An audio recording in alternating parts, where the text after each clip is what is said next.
On our unprepped surface, the Charger likes launching in second gear with smooth throttle application. Reaching 60 miles an hour in 3.7 seconds, it ties the Challenger. Passing the quarter in 11.8 seconds at 124.3 miles an hour, it's a tenth of a second and 1 mile an hour slower. Its best stop from 60 took just 104 feet. At 24.5 seconds around the figure 8, the Charger is again virtually the same as the Challenger, and it makes the same amount of tire smoke in the process. It's hard to decide what's cooler about the Charger Hellcat. The speed that it's capable of, or how docile it can be in spite of its power. Here we have a sedan that's a set of drag radials away from being in the tens at the drag strip. Dodge says it can do over 200, and it's easy to believe that claim. You just need to find a road that's closed and long enough. But the real kicker here is that this 707 horsepower hot rod of a family car needs no special treatment. It starts up just fine on cold mornings, it idles smoothly, it's well behaved in traffic. It's to the point where your mom can drive it and have no idea what it's capable of. It's this combination that makes the Charger Hellcat so unique and so wonderful. Volvo's cars are conceived in a brutal place. It's cold, often dark, and has treacherous mountain roads. Because of that, it's a company obsessed with comfort and safety. Its cars are luxuriously appointed and exquisitely crafted, and lately, really, really beautiful. The Polestar badge on this Volvo wagon means it's a sporty version. Think of it like an AMG badge. Like Mercedes' sub-brand, Polestar started out as an independent touring car race team. The worst part about it is that it doesn't blip the throttle on downshifts, so it basically just slams it into a lower gear. That can send the car sideways if you're in the middle of a corner, which we can just use to our advantage.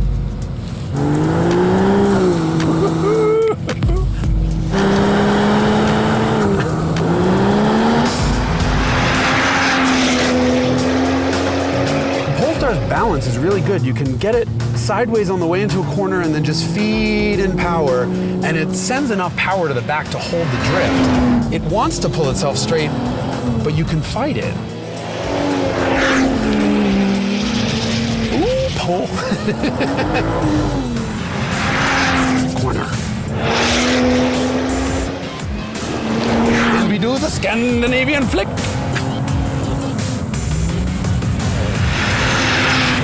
Ooh. Come into the corner, under ABS, wrong way, right way. Flick it in and gas, gas, gas, gas, gas. Just maintain gas. You get that third gear wheel spin, gotta love that.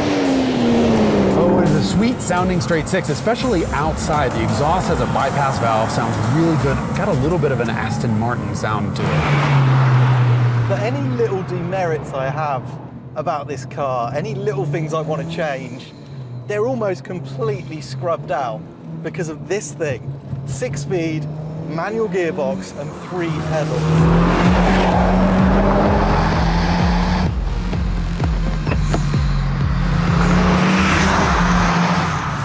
Now, we have gone completely twin clutch crazy in pretty much every segment of the performance car, but you only need to spend 5 minutes in a car with a manual box and you remember just how brilliant they are. They're not as quick maybe, although didn't slow this thing down much at the Nürburgring, but they just suck you into the experience so much more.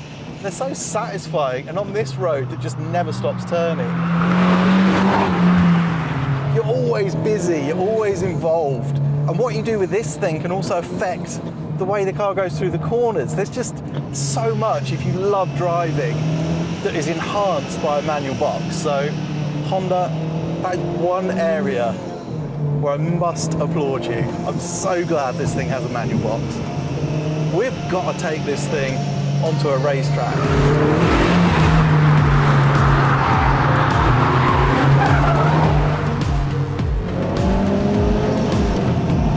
So we couldn't really be in a car that's much further away car. So how are you enjoying driving a front-wheel drive car again? When was the last time you even drove a front-wheel drive car? I'm showing my age. I can't even remember the last time I drove a front-wheel drive car, but I'm pretty sure it was a Honda. I think it was actually a CRV? No, CRX. Remember those little hatchbacks? But I think I was about 16 or 17, so it has been a little while. But man, this thing drives nothing like what that used to. But response is fantastic. Just the way you can arc the car through the corner. But what surprises me is there's no, on throttle understeer, or very little of it. In a typical front-wheel drive car, as soon as you hit the gas, it just understeers off. Yeah. This thing, drives through the corner so well. It does. It seems to resist the understeer well. You have to be a bit careful, don't you, not to take too much speed in. But then, like you say, it's really hooked up under the power. And just as impressive is that you're trailing it into the corners, and you'd expect it, the light rear, to really snap round on you, but it doesn't seem to on this. That is one thing I remember in my early teens, and probably catching me out a couple of times and damaging a few cars in the wake of that. But not that big, loose, high rear feeling of a front-wheel drive car on trail brake. It's very stable, and you can really drive it in deep on the brakes.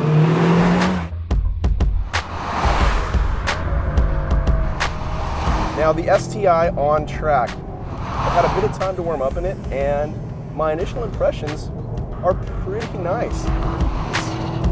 This is a car that it's really easy to get to speed with. You can feel like you can reach for its limits really quickly. It has a rather forgiving chassis balance and a tendency to understeer. Once you turn the wheel, the car feels like it wants to turn quickly with it. As good as this car handled on the track, as fun as it was to drive, I think the road is a true test of how fun these fast Subarus can be. You can just bomb down this. These cars are great on bumpy, uneven roads that you just want to go fast through. You just keep your foot in it and don't worry about it. The car's going to go all over the place and bump around, and you just keep the steering straight and it's fine.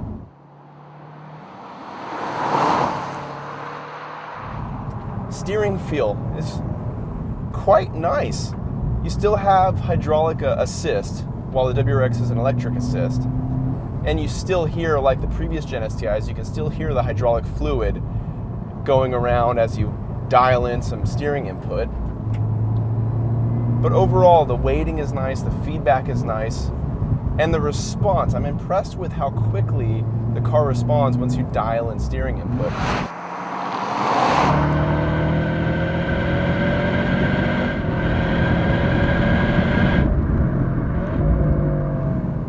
I like the sound of it too.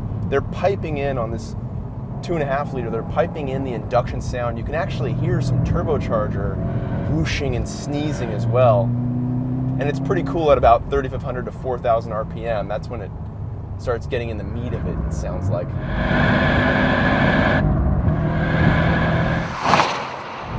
Let's deal with the value proposition first. What's different? Well, at first glance, not a lot. We have 5 more horsepower. Torque is exactly the same, although it is produced a little bit lower in the revs. Weight's cut by 68 pounds, and there's a bit more downforce, but big deal, right? But look a little bit closer and things don't look so bad. Okay, there's only a 5 horsepower jump, but Subaru did it right. Different intake, different exhaust, stronger pistons and sodium-filled valves. They cut weight by fitting a carbon fibre rear spoiler and a carbon fibre roof. That increases rigidity and it lowers the centre of gravity. The R8 also has Bilstein dampers. We've got BBS alloys. Third gear is shorter to make use of that extra power. Basically, all these little things, they add up. It might be 10 grand more than the standard car, but that's just a set of ceramic brakes for some cars. So it's not that bad value, really. It would be impossible not to enjoy this car on these roads. But you know what? It does feel different to the standard car, and in a good way. Steering feels more connected, there's a bit more weight and just more feedback going on.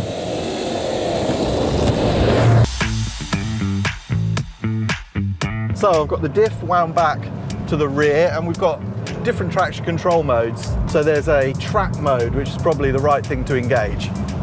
Forget track mode, we're fully off.